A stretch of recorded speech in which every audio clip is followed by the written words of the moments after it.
una, he was conceived by the Holy Spirit, and then he was born on a virgin woman. Makatao siya sa dalagang ulan.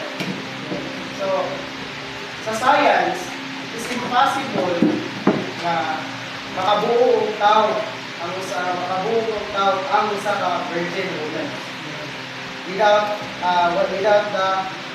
the seed of without the seed of a man.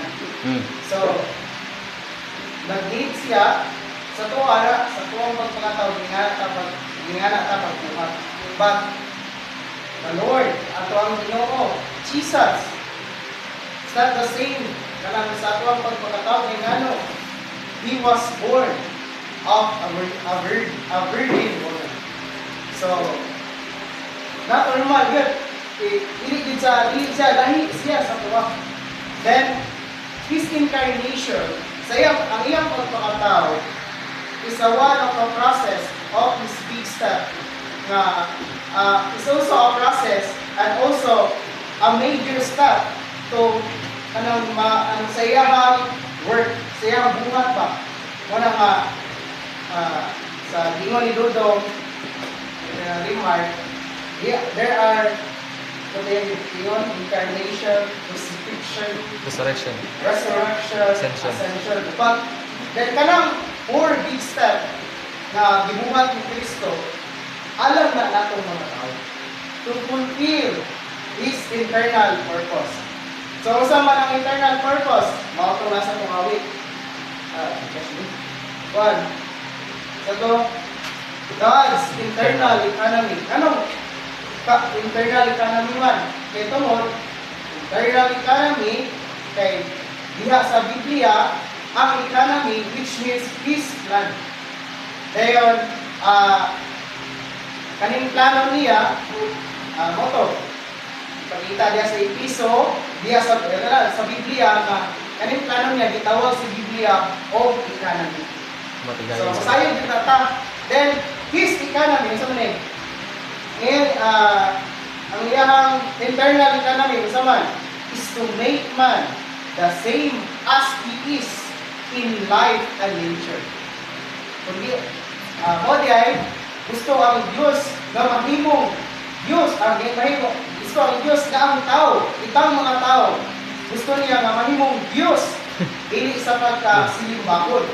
Kung man, gusto sa Diyos na ang tao mahimong Diyos sa kinabuhi o sa kinaiya. Muna nga, hindi nito mahimong Diyos sa kinabuhi o sa kinaiya. Pero, dili siya pwede sa pagkaulo sa pagka-Diyos. Sa ito pa, in short, dili sa pagkasilimbakod. Dili siya daigod. Kung dili, ano man, sa may kuha niya, anong gusto mong Diyos na mahimong Diyos, gusto sa Diyos na mahimong Diyos ang tao sa kinabuhi, sa kinaiya niya. So man, tungod kay to make himself one with man. And man, one with him. Gusto sa Diyos na ang siya mausa diha sa tao, o ang tao mausa nga siya, mausa diha sa Diyos. So, maklaruan kita ta. Gusto rin sa Diyos na mausa siya na to. Then, gusto ko sa Diyos na ang tao mausa ko yan na niya. Gayon, thus, to be in life, pagpadayag na ba? Ay, pagpadako niya ba? Gayon, express pagpadayag niya. Ano naman ang pagpadayag? Kaya yung pagpadayag niya. Kanang pagpadaya ba? Gwapo ka si Mil. Hindi siya. Lahat siya pag-funding ang expression. Kaya ganing, mura siya o biden, pero napadayag siya ba? Kanang napakita siya ba? Kanitan. So, kanina, sinina ko. Kaya makita ninyo sa akong figure ko lang daan na unsa ko. Unsa ang sulod sa, unsa yung likod ani akong kwan. Kasi likod ani akong sinina.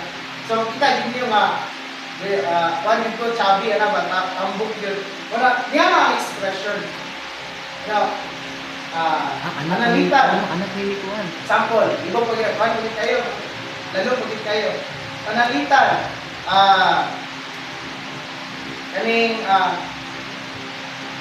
lalong ko siya. Pananglitan. Doon sa Mania, doon sa man nga ang usa ka kanang bulb, isa man niyang pagsiga. Doon sa usa may lead diya sa bulb, ganong musiga man siya tungod sa electricity. Then nakita ba nato electricity diya sa bulb? Wala. Diba? So, tungod sa electricity, tungod sa pagsiga sa bulb, ano, madayag nga dunay electricity. So, madayag day ang Dios nga sa tao. Dios man, bisan noon nga makita sa ubang tao nga sa ilang mga mata nga wala sila makita ang Dios. Pero tungod sa tao na madayag ang Dios. Takan ba niya na sa maninawa? Then, dili lang ni siya individually nga expression. Kaya tungod, ang pagpadayag sa Diyos, it is a corporate expression.